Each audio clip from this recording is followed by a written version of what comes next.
Hello, everybody. My name is Kador, and welcome to the top 10 albums of 2018 list video thing. Doing this later than most people do it, I guess, but this is pretty much the only opportunity I had, and at least I waited till the whole year was over, so there you go. And in this video, actually, will feature my friend Ian. He'll be coming in a minute, and we'll kind of count down our respective top 10 lists. But before that, I wanted to shout out a few EPs and also just honorable mentions, stuff that didn't make it into my actual top 10 list. So, yeah, starting with that, we have the EP Happiness Brought by Endless Sorrow by Vampilia. Vampilia is a great band. It's kind of hard to say what they are. They sort of infuse like extreme metal with these like soundtrack epic kind of modern classical elements. So yeah, this is a very short like 6-minute EP, and it's like blackened grindcore but with like these beautiful just like strings and pianos worked in that, and it somehow just it's like beautiful and intense and amazing. Also the EP Diversions by Matt Lang. Matt Lang is one of my all-time favorite musicians, really underrated and underknown, but he's sort of, I don't know, this isn't even my favorite EP he's put out, but it's still great. It's kind of like just electronic IDM, sort of dubstep-ish, but not like bad dubstep. Kind of some glitchy sound design craziness. And it's also really atmospheric. It has his vocals. He sings really beautifully over it. Kind of like an alternative rock influence over some of it. But yeah, it's just a really interesting, kind of beautiful electronical thing. Then we got the tape just called 3 by Portrait Decay. It's actually their first tape, so I don't know why it's called 3, but it's just really abrasive, lo-fi, kind of blackened screamo, I guess. Again, really short, but yeah, it's pretty fantastic. I love the production on it. It's just very harsh and brittle. And then Alnair in August by the band Envy, also screamo, but more of the clean kind of post-rock kind of variety of it. Just really epic and melodic and soaring. Yeah, some of the best material I've heard from them. And then sort of the harsh noise release of the year, I guess, in my opinion, is just this little tape. I actually have it right here. You can't actually see the title on it, but it's called Highway Walker, and it's by Cost. I don't really know much about that project, but yeah, it's just a really short tape of just really great distortion textures and also some dark ambient droney bits as well, and it's just all very well done, very satisfying to listen to. And then finally, the EP You and Me and Infinity by Cold Cave. Just kind of dark, raw synth pop, just bangers. It's just really great. And yeah, so those are the EPs that I want to shout out from 2018. Now for some honorable mentions, stuff that didn't make it onto my list, etc. We have Error Zone by Vane. Fantastic mathcore, metalcore, very noisy, chaotic, but also some sort of new metal, alternative metal kind of influence here and there to add in some melody, some clean singing, and just some kind of more emotional moments amidst the abrasive chaos. Then You Won't Get What You Want by Daughters. I know this is on a lot of people's, high up on a lot of people's lists. I don't know, I didn't absolutely love it, but it's definitely a great album. Just very dark and kind of terrifying industrial noise rock, sort of. It's very interesting. And the track Satan in the Wait is definitely one of the best tracks of the year. That's definitely the highlight for me. And then the album 2012 to 2017 by Against All Logic. It's kind of a Nicholas Jar project, I guess. It's just house music of a bunch of different styles, and it's all just super well done. The sampling and all that is fantastic, and just the grooves, just really well made house music if you like that kind of thing. And then Twin Fantasy, the 2018 remastered, re-recorded, re-everything version by Car Seat Headrest. I didn't actually hear the original 2011 version. I probably should do that, but yeah, I mean, this version is fantastic. Just really great indie rock. The track Nervous Young and Humans, this version of it is just fantastic. Again, one of the best tracks of the year. And then In England Now, Underwater by Cremation Lily. I've been a big fan of Cremation Lily for a while. He started doing kind of like ambient melodic power electronic sort of stuff, and that was moved into more just like ambient techno and just straight up ambient music. And yeah, I mean, it's pretty similar to his last album with a really long title, but it's just as good as it, and it's just kind of got this kind of lo-fi tape grit, but is also just very soft and beautiful, and I don't know, it does feel kind of underwater-ish. So really great stuff there if you like ambient techno. And then Annihilated by the band Sectioned. This is as extreme as mathcore can get. It's just completely atonal, noisy, abrasive chaos, just constantly. It never lets up, pretty much. Really, really intense. And yeah, if you're looking to push the limits of mathcore and sort of gent as well to its extreme, then definitely check that out. And then the album Para by Faxada. That is, I don't know how to describe it really. It's sort of like deconstructed club, but like really abstract and glitchy and just, yeah, it's just really futuristic abstract electronic music with great sound design, and it's just really, really interesting and unique. And then For I the Misanthropist by Human Serpent, black metal release of the year in my opinion. Nothing really special or different or interesting, but just super great riffs and production, and yeah, I mean the vocals are a little bit more deathy and lower pitched than most black metal, but aside from that, it's pretty much just straight up black metal, but it's really great. Yeah, just some of the best straight up black metal you'll hear for sure. And then finally, I have this other tape that was actually released in the same batch as my last tape on Fusty Tapes. This is Hanzo Hasashi with Fluid Loss, and yeah, I mean, I showed this off in my last video, I think, but I only listened to it recently, and it's really interesting and cool. It's like, I don't know how to describe it. It's like experimental, post-industrial, just abstract electronic stuff. It has some like harsh cut-up noise, but not too much. It also has a lot of ambient stuff, and just a lot of weird, abstract, electronic nonsense going on. So yeah, really cool, really well made and interesting tape right here. Definitely recommend it. So yeah, that went on for longer than I thought it would, but that's fine. I will now bring in Ian for the top 10 albums of 2018 list proper. All right, Hi. We are here with Ian himself. And So, yeah. Caden himself. Me too. Yeah. So here's our top 10 lists. We're going to go kind of 10, 10, 9, 9, that sort of thing. So I'll start with my 10th favorite album of the year, which is Ordinary Corrupt Human Love by Deafheaven. This is the, I guess, Black Gaze Project's latest album. And yeah, it's going in more of kind of a post-rock direction, some dream pop and that sort of thing. He's eating Subway, so that's the thing. We're sponsored by Subway now. We're not. Oh, okay. But maybe no. we are. Anyway. We could be.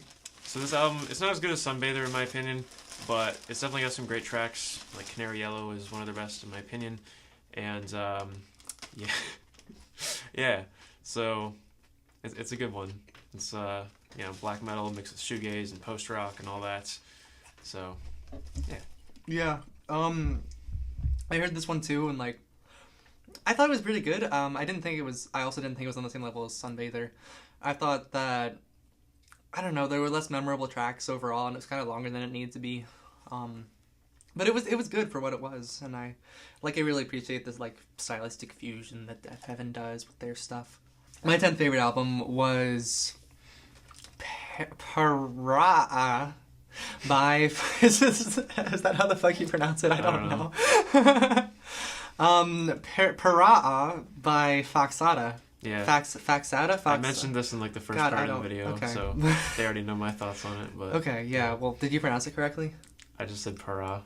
Okay, we'll say para. So yeah, I've never really heard anything quite like it before. Like it's very much its own like self-contained thing. It's really fucking crazy. Like, as a producer, like I really latch on to like really abstract sound design, and I just think like this Faxada album is like so far out there that it's like, I don't know. It's really interesting to me.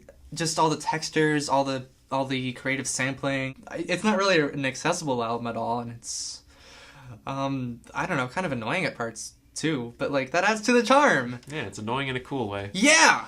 It's very interesting. Yeah. All right, my number 9 then is Year of the Snitch by Death Grips. Oh yeah. Pretty obvious choice for a lot of people's lists, I guess. But yeah, I mean, this is Death Grips' best album in my opinion. I haven't heard Ex-Military yet. I still need to do that. But I've heard all the other ones, and it's my favorite of those. It's probably their most experimental one. It's very strange. It's barely even hip-hop at this point. It's kind of lo-fi. It has this like digital lo-fi haze over everything, which can be slightly obnoxious sometimes with the ears, but it also kind of adds to the aesthetic of it all. And yeah, just a lot of really weird, interesting, cool songs in here, and interesting samples and sounds, and yeah, it's just a really crazy, entertaining, fun album all the way through. My 9th favorite album is A Laughing Death in Meat Space by Tropical Fuckstorm. Which is the one on your list I haven't listened to. Yeah, it's probably the greatest album name maybe ever. It's pretty great. And a great band name also. Yeah, I love that. It's like, I don't know, like it's kind of like its own sort of thing. Like I feel like it has a very distinct personality to it. I haven't heard like the group's other work. I know they did some stuff. I forget what their other name was called. But, like a lot of the same members from that group are in this group. And I don't know, like I really appreciate like the punky vibes that it has. I like the sometimes like the goofiness of it, like it's a little bit silly at times, kind of in a way that like vaguely reminds me of Captain Beefheart. I just think there's a lot of really, really cool songs on it. It's sometimes catchy, sometimes not as catchy, but like even when it's not as catchy, it still manages to be like really deep in some ways, and definitely it's, I think, politically relevant also. It's very left-leaning, which is not a problem. It's which is good, maybe. Yeah.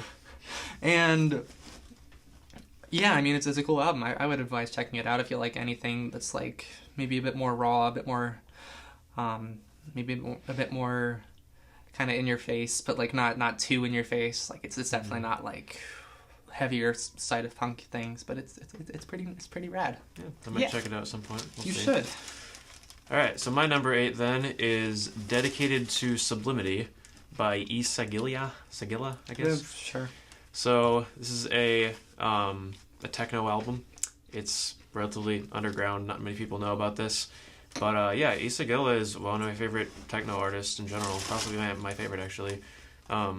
She just does a lot of really interesting stuff across all her releases, but this one really stood out to me. I just feel like, I mean, it's pretty straightforward. I mean, each track has kind of its different flavor and sort of approaches a different style of techno. Some is more industrial and distorted and loud, and some of it's more melodic and ambient centric. But yeah, I mean, it's just like 6 5-minute tracks, and it's basically just everything I want in all of these different styles of techno. It's just banging, and it's got great sound design, and yeah, it's just kind of solid throughout, and I just really enjoy it for what it is. Yeah. I also listened to this one, and like, I think it's pretty rad. I didn't like it as much as he did. I think like, I don't know, it didn't really grip me as much as in the first half, but like the second half it really comes around, and like the sound design is really unique. It's very texturally interesting.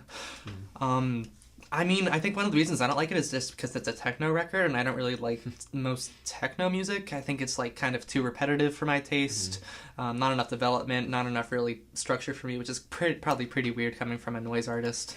But yeah, I mean, straight up techno like this is definitely very specific taste you have to have to kind of fully enjoy it as you would any other kind of music. But yeah, I kind of grew up listening to house and techno and that sort of thing, so I guess I'm sort of geared towards that a little bit. Yeah, no, I mean, I definitely thought it was like a pretty good album. It just didn't like do as much for me, I guess. My number 8 was Loved by Ken Mode. I'm pronouncing it like that because the first name is the Ken is capitalized in all caps for some reason. I don't really know why. Yeah, but their thing is like, it's really punky also. Like you might notice the theme here is like I like a lot of punk music this year. It's just kind of the year that I discovered punk music, and like it's still very new and fresh and like awesome to me. Just like the raw, unfiltered aggression of it all, I really latch onto that.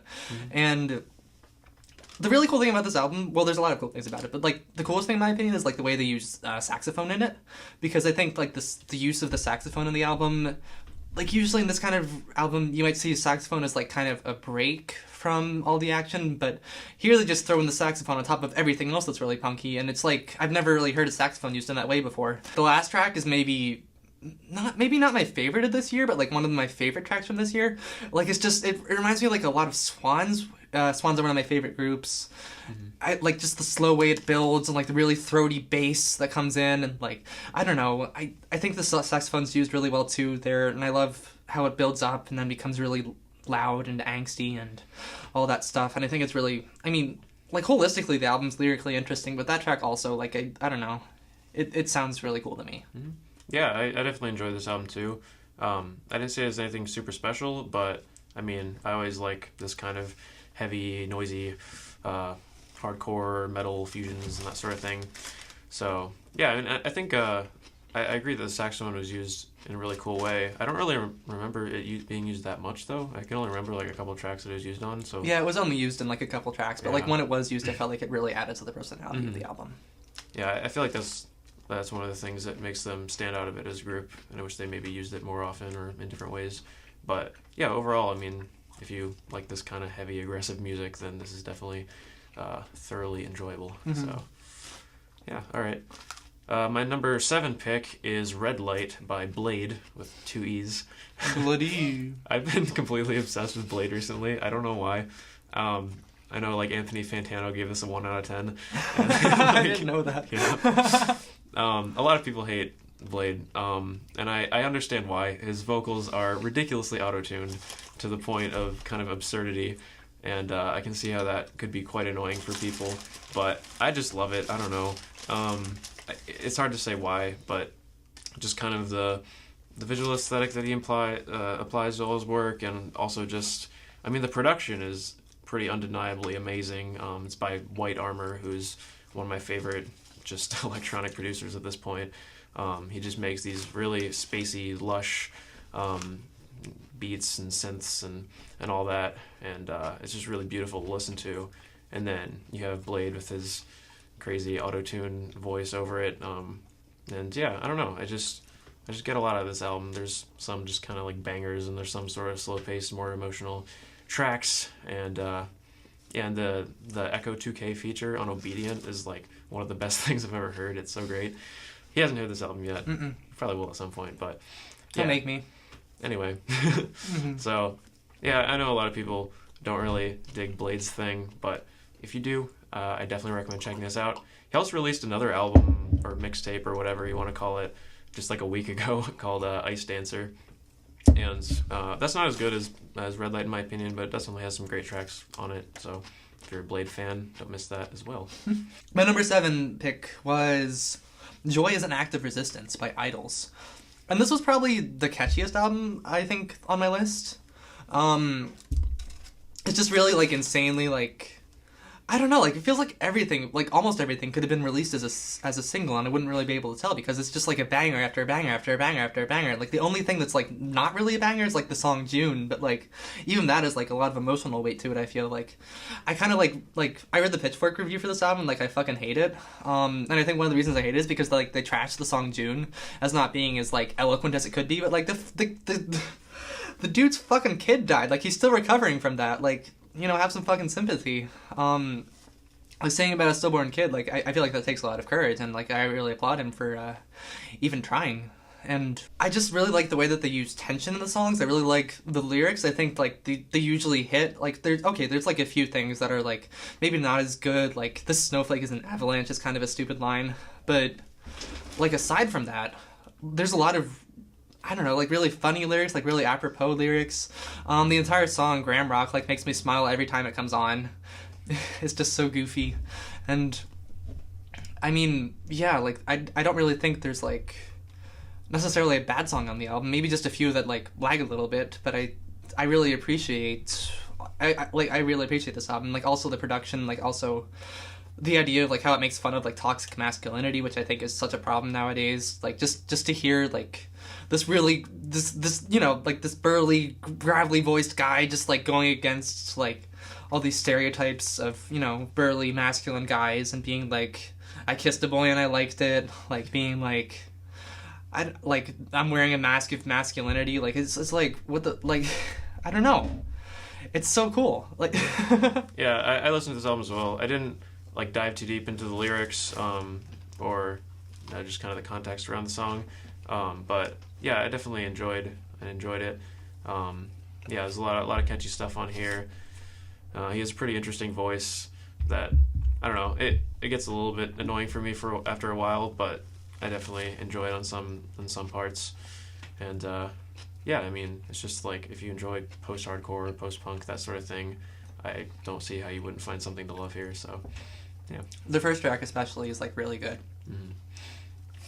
All right, so my number 6 then is the self-titled album by Bliss Signal.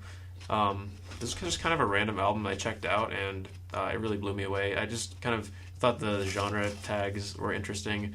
It was like industrial metal, black gaze, and it had also like ambient and noise and post-industrial and all this stuff.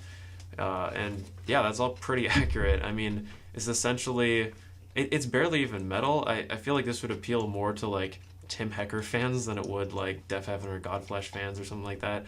Because it's just, I mean, a lot of the tracks are just straight up ambient, just really dense walls of just beautiful, lush electronic sound, and then they also use guitars sometimes.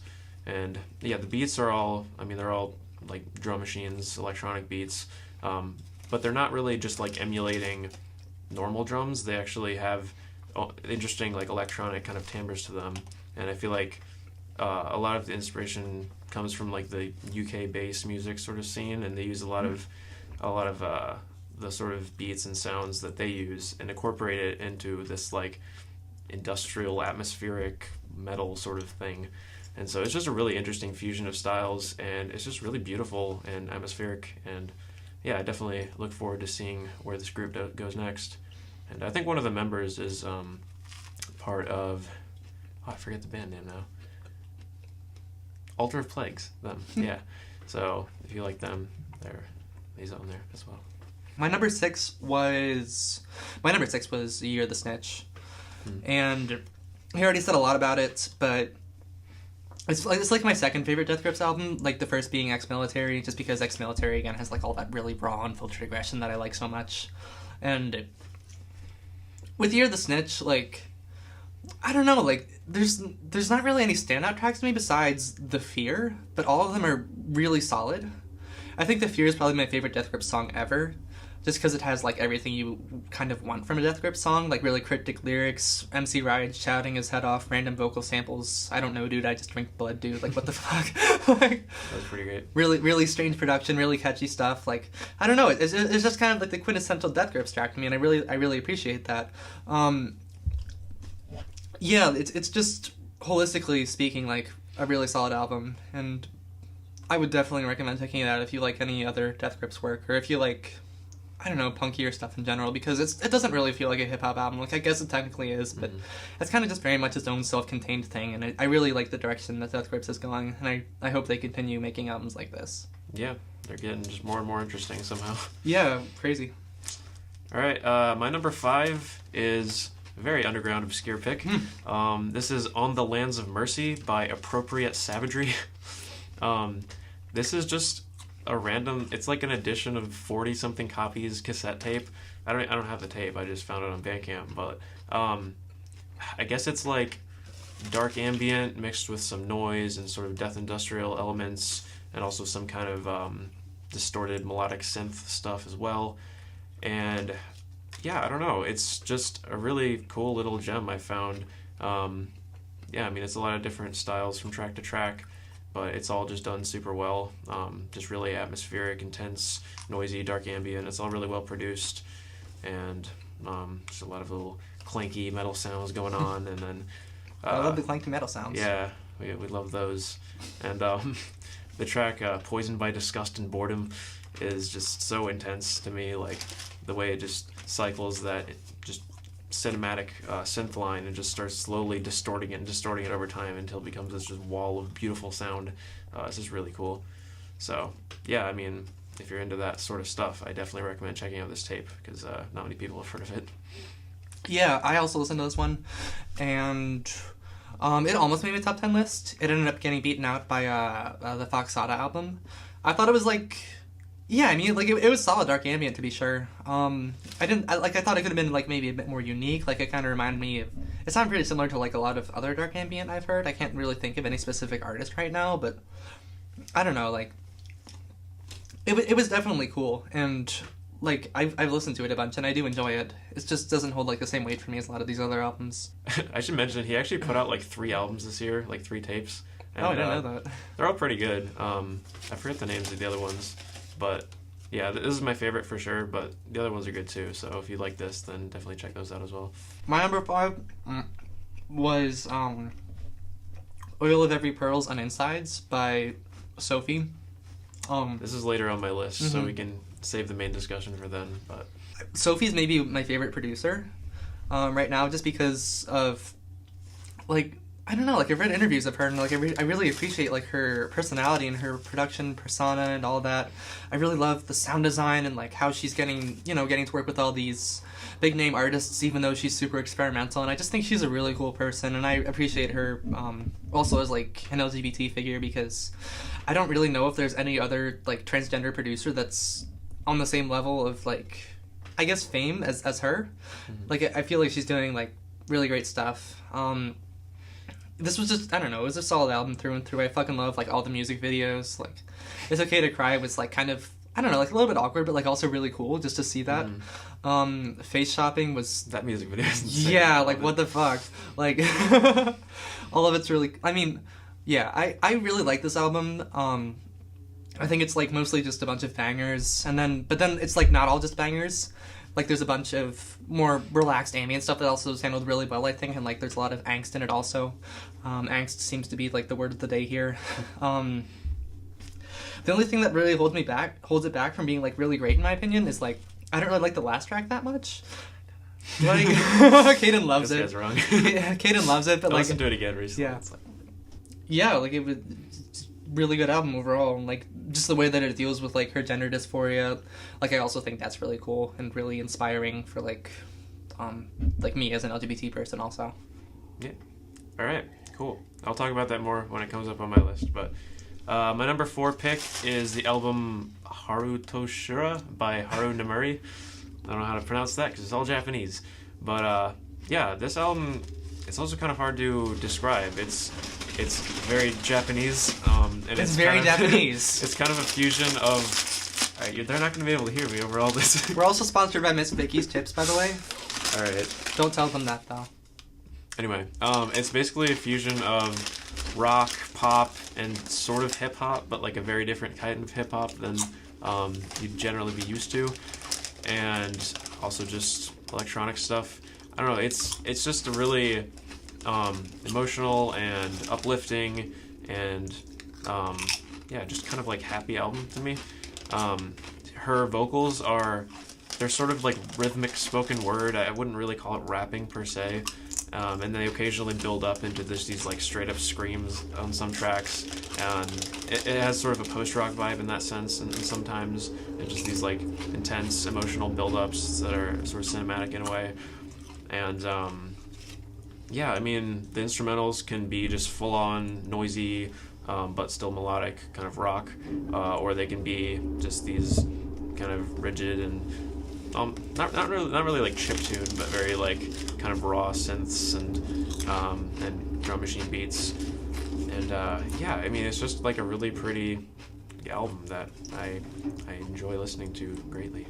Yeah, I didn't like it as much as he did. I thought it was pretty good, but like. I'm not really sure why I didn't latch onto it, honestly. It just kind of didn't click with me. One of the reasons could be, like, when I listen to music, I really appreciate, like, interesting lyrical content, which I think really elevates the music. Like, it is really interesting lyrical content. Right, but, like, I don't understand any of it because it's not in the language I speak. I mean, yeah, I guess. They're actually really cool lyrics. They're very, like... They're kind of, like, nostalgic and poetic and surreal. They're really cool. Yeah, I mean, I probably should do that. I didn't do that, but, like... even if I did do that, like I still wouldn't really know like when she's saying what and like what's up. Like, I mean, that's With just the a actual critique of like other languages, music. yeah, in general. fuck other languages. No, that's definitely not something like unique to that. Like, I understand Spanish music, like more or less, and English music, like also of course, but yeah, music written in other languages, like I don't know, I have kind of a harder time latching onto it.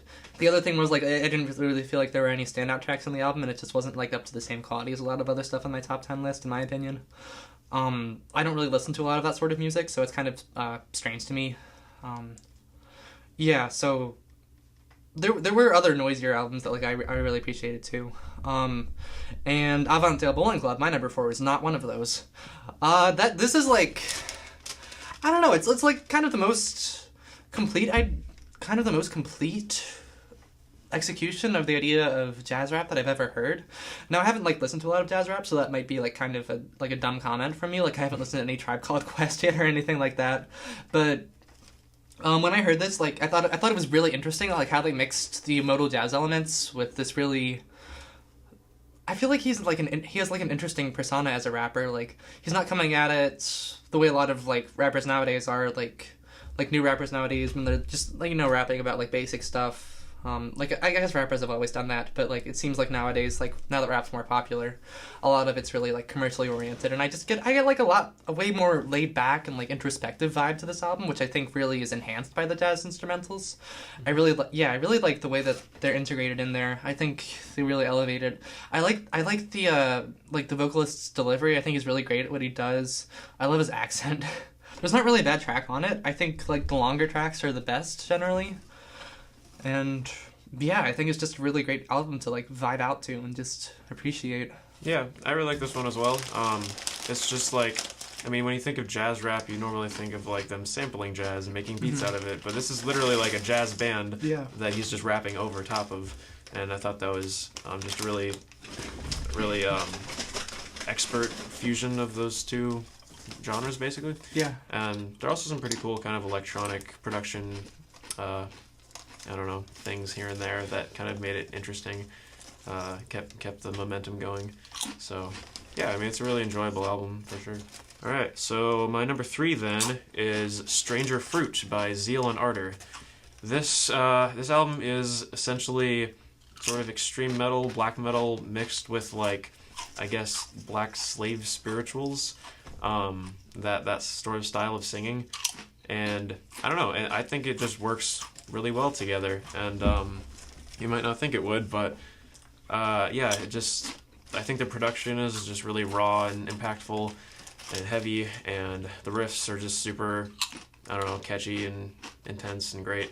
And yeah, I mean, his like black metal shrieks are amazing, and also his singing in this sort of spiritual style I just find to be very passionate and very yeah, I like how it gets sort of distorted at times when he's like really kind of singing loudly, and just, I don't know, he just feels like he's so into it. And I mean, it's just a really fun album as well. Like, I don't know, I feel like it doesn't take itself super seriously, and yeah, it's just a really cool fusion of these two styles that you would never normally see together, and I just think it's thoroughly enjoyable throughout all of it.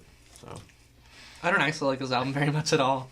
I kind of hold the opposite opinion that Caden does about it. Like, I mean, it has those moments that are kind of cool. Like, I do appreciate like the little interludes that come in. Like, it just doesn't sound like a good idea to me, and I feel like for what it is, like, it's executed well, but it's not a good idea to begin with, from my perspective. I feel like the vocal style doesn't really complement the black metal like riffs very well at all.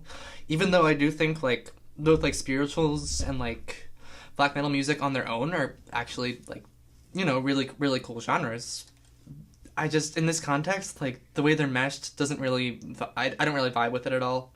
I also don't really like the sort of cleanly distorted vocals that you see. I feel like it's kind of like a gimmicky production thing.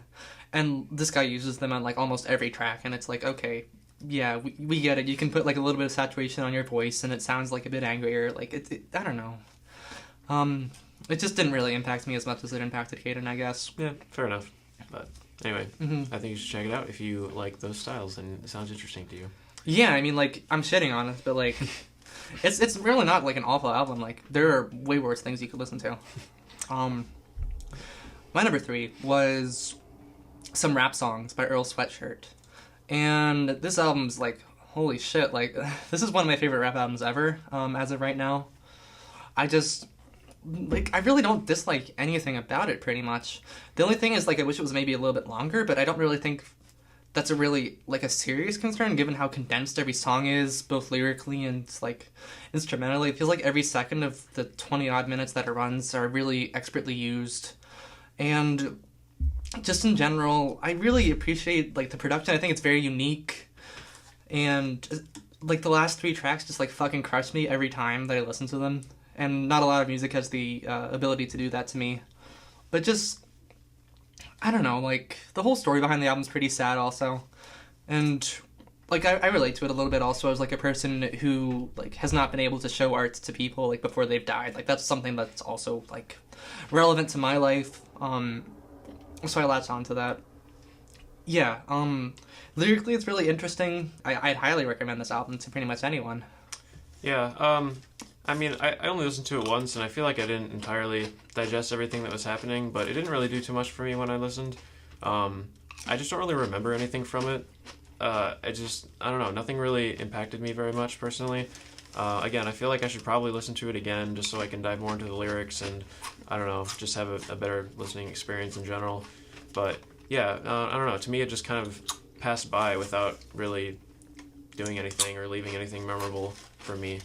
So, I don't know, not really a favorite in my opinion, but yeah. Alright, number 2. I'm All Ears by Let's Eat Grandma. This is just a fantastic pop album all around. A lot of different styles of just electronic pop music here. But it's not, it's not really trying to be super commercial or anything. It's definitely kind of got an experimental edge still. And I don't know, they just bring in so much instrumentation, so many different types of synths, and also guitars at one point. And yeah, I mean, it's kind of progressive in a way for some of the tracks. And I just think their songwriting and the melodies and the singing and all that is just really beautiful. Like the tracks I Will Be Waiting and Falling Into You, Falling Into Me. Yeah. Those tracks are just like perfect pop songs in my opinion. So, yeah, I mean, I just think it's a fantastic album all around. It's just really catchy, really pretty, and I just keep coming back to it. So. This video was also sponsored by napkins. The concept of napkins. Not Subway napkins specifically, just the concept of napkins. So, just keep that in mind. Use them. Use them, yes. They are good for your hands. Mm-hmm. What do you think of So, Let's Eat Grandma. Yeah. I didn't like this as much as Caden did. Like, I thought it was a pretty solid pop album, but I had, like, a number of problems with it. One, like, Cool and Collected and Donnie Darko are way too fucking long. Like, they can honestly be half as long as they are and still probably carry about the same amount of emotional weight and impact. I also think that a lot of the songs towards the middle of the album sound kind of the same, and that kind of detracts from it for me. I do love, I think the songs Hot Pink and Ava are, like, so ridiculously above the rest of the album, and I kind of wish that they would have either expanded on the ideas in Hot Pink for the course of the album or expanded on the ideas of Ava. But as they are, they just kind of sit there. Like, they're very different tracks, and I would have liked to see an album more centered around one or the other. But instead we get, like, sort of this middle ground of, like, atmospheric kind of, like, interesting pop, but not as good as it could be in my opinion. But yeah, like Hot Pink, like, that's another really fucking awesome song. Sophie produced it, so, like, I guess I'm biased toward it. It really does sound more like a Sophie song than a Let's Eat Grandma song, which might be why I like it so much. I would definitely recommend checking out this album. It just, it wasn't as good to me. There's a lot of good stuff about it, though. My number 2 was You Won't Get What You Want by Daughters. Oh my god, this fucking album is sick. It's, I don't know, like, it's so cool in so many different ways. Like, lyrically, I think it's really fucking interesting, especially, like, Satan and the Weight, City Song. I love the narrative structure that gets interwoven into the album with, like, going to, like, the ocean, which you see in the few tracks, like City Song. You see that in, like, the last 2 tracks, and there's another one that I can't remember Ocean Song? No, that's one of the last two tracks. There's another one that's like that, where they mention the ocean, and I don't know, like, it feels like there's sort of this abstract narrative that's, like, interwoven into the album, and then, like, you have the Paul character also. It's very brutal. It's a very brutal, like, almost nearly completely unrelenting album. It goes, like, really fucking hard, like, harder than, I think, almost anything else I've listened to this year. Or in general, actually. Like, it's so fucking insane. Like, it's super distorted production a lot of the time. Really, really loud, fast guitars, especially in songs like The Flammable Man. Fucking awesome track titles, by the way. And, like, cover art. Like, oh my god, like, this album is just, like, so aesthetically, like, wonderful. I think the only thing that I don't like as much about it is, like, there's sort of a two-song stretch in the middle after, I think The Flammable Man, where it's just kind of like, I mean, okay, or it's more like a three-song stretch that's maybe not as good, starting with Less Sex and going on until we get back to the ocean narrative. Like, it doesn't hold as much weight for me. I think Less Sex in particular is the weakest song on the album, just because I feel like when Daughters is slowing down, it doesn't really carry the same sort of impact. Like, it feels like a bit more of a generic band. And the lyrics are kind of simple. I mean, like, they're interesting, but like kind of like a bit too simple, and like the music's sort of a bit more mellow than I'd kind of want it to be for this kind of album. But like everything else is fucking ace, and it's a great album. If you like anything remotely similar to noise rock, punk, those sorts of things. Yeah, I mean, I already briefly talked about it. It's definitely a really cool take on. I mean, I don't know what it's on. It's kind of just unique. Yeah. But yeah, I think the main thing that holds me back from enjoying it maybe as much as you do is I just don't find the vocals to be too interesting or really adding much to the record. I feel like he just doesn't have too much character as a vocalist. But yeah, I mean, I stand by Satan and the Weight being an amazing song.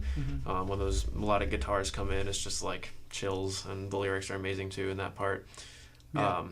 And yeah, I mean, there's some songs that sound a little bit, I don't know, almost like maybe like a Converge track or something, but maybe a bit less intense or a bit less noisy or something. But yeah, I mean, there's definitely a lot of cool stuff going on here. Yeah, I mean, it's definitely a cool album, and I understand all the praise it's getting, and definitely share in some of that. All right, now, the moment.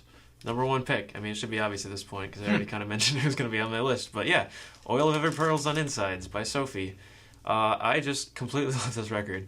It is so futuristic, so unique, so just, I don't know, there's just so much going on in this album that is just amazing. Like, I mean, so you have the bangers, I guess, like Face Shopping, Pony Boy, yeah, I mean, the last track, Whole New World, and like they're just so intense and fun, and I just endlessly love listening to them. The sound design is insane.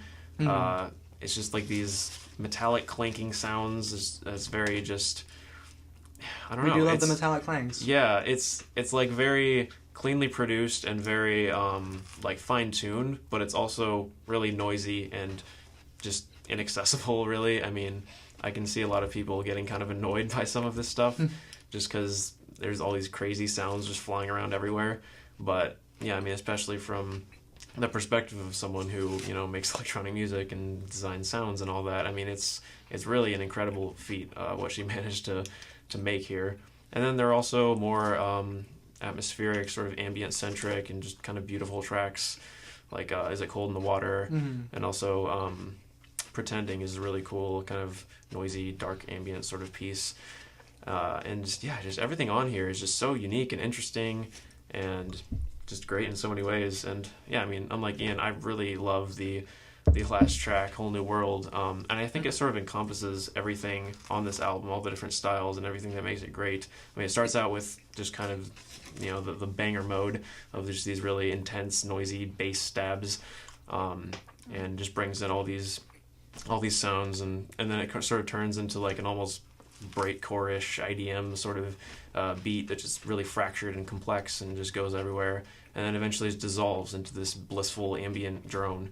And yeah, I mean, there's just so much to love on this album, and so many different approaches, and Sophie just nails all of them, in my opinion. So yeah, really love this thing, and super excited to hear what she does next. Yeah, I'm glad you mentioned Is It Cold in the Water, because that's my favorite track on the album. I know it's not yours, but like, Still great. It's still great. Yeah, it's like really fucking like cool. I don't know, just the melody of it just really gets to me. I don't know, and I like the idea, like the metaphor there of like going into a new experience. I think that's like really really cool. So, yeah, really like I think only the only problem I have with it is like okay, kind of the last track, and like also at times it feels a little bit disjointed to me, which prevents it from being higher on my list. Like I don't know, like especially like I think in the middle of Face Shopping, where it just cuts to the bridge really unexpectedly. It's kind of like wait a second, that doesn't like it's like really I don't know. It's kind of an awkward transition, but besides that, like yeah, it's a really good album. It almost makes me want to like fucking start producing pop music. Like if it can sound like this, maybe I should try. You know. Actually, that's the other thing I want to mention. The track "Immaterial." Oh is, yeah, is definitely the most accessible track on here, but that doesn't mean it isn't amazing. When I first listened to it, actually, I was like, "Huh, well, that's kind of lame. Like everything else is like so crazy, and this is just like a normal kind of commercial pop song." But then I listened to it the second time, and I was like, "Wow, this is amazing. This is like one of the happiest songs I've ever heard. Like it's just so fun and catchy, and I don't know, it just makes me want to dance and be gay." Yeah. So this is great. Yeah, I fucking love Immaterial. That's maybe my second favorite track, or maybe my favorite. Like in addition, like kind of tied with "Cause It Cold in the Water." Yeah. What's your number one album? Yeah, my number one album is "The Ugly Art" by Machine Girl, and this album kind of sounds like if the song "March of the Pigs" by Nine Inch Nails off the Downward Spiral was expanded into like an entire like 53-minute album. So if you like that song, like check it out. Check out this album, I guess. Like it's the lyrics just feel like I'm reading the transcript to an exploitation film the entire time, and I think it's really interesting like to get those sorts of vocals in there, to get that sort of story in there. It reminds me of Death Grips. I know a lot of people compare them to Death Grips. I think it's really valid. Like this is a kind of similar record to Year of the Snitch. The production, the cryptic lyrics, the frantic shouting, the really fast-paced music that comes in. I like the sampling in this album too. I think that's something that elevates it above the Daughters record. Just because I think there's a lot of really creative sampling that comes in again and again and again. Like I really think the electronic elements here are harnessed a lot better than they are on the Daughters album, which is really cool to me. I also love I love how aggressive and fast-paced and punky it is. It's probably like, I don't know, maybe my favorite punk album now. It's just so intense, and like when it lets up, it's still pretty cool. Like all the interludes are also really interesting, I think, and they also like they just add to the album in ways that you wouldn't necessarily expect. Yeah, it's just a great album overall. Yeah, I really like this album too. I mean, I don't know. I feel like a lot of it's kind of similar and sort of blends together for me. So that's kind of what prevented me from like giving an honorable mention. But yeah, I mean it's really great, and it's just like it's like hardcore punk, but like electronic, and with all these different sound design elements that people like Death Grips sort of employ, and it's just a really really cool, fun, intense kind of fusion of electronics with hardcore punk, and yeah, I mean, it's really well done for what it is, for sure. Well, those are our respective lists, sponsored by Subway. You still haven't finished somehow. And napkins. Yeah. Napkins. Napkins as well. So, thank you for watching. Hope you got some recommendations out of this. And, yeah, thanks for joining me, Ian. Yeah! Awesome! We didn't figure out how to close this, so... We did not. Yeah. This was not really this was... Okay, let's just quit while we're ahead.